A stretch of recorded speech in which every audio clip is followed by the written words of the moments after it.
Good morning, welcome aboard. Dans son scaphandre futuriste, il s'apprête à s'envoler une deuxième fois vers les étoiles. Dragon, SpaceX, ComCheck, ground stations. Thomas Pesquet, 43 ans, visage de l'ambition française dans la conquête spatiale. C'est un honneur, c'est une aventure en fait. Copy. Une aventure avec le cosmos. Houston is go for undocking and departure. J-1 avant le décollage depuis la base américaine de Cap Canaveral.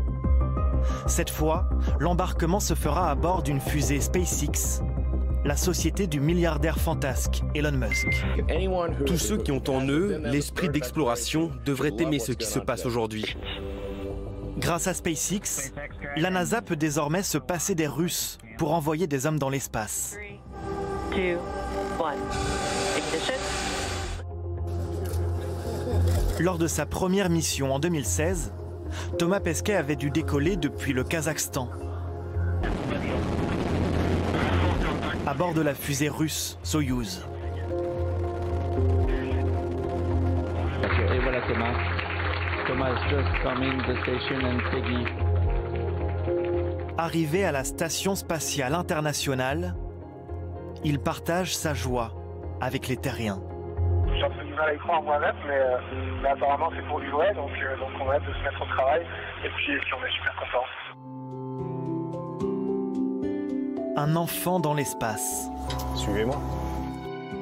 qui s'amuse de l'absence de gravité, And from here, it's really difficult s'improvise documentariste de la planète bleue to understand borders. et organise des leçons de classe célestes. Est-ce que vous recyclez les eaux usées et si oui, comment? Oui, on recycle les eaux usées parce que t'imagines, c'est difficile de ravitailler l'ISS. Donc on essaie de sauver le maximum de ressources possibles. On recycle les eaux usées, l'urine, on recycle la transpiration. Pendant 200 jours dans l'espace, Thomas Pesquet fait scintiller le cœur des Français, qui le lui rendent bien.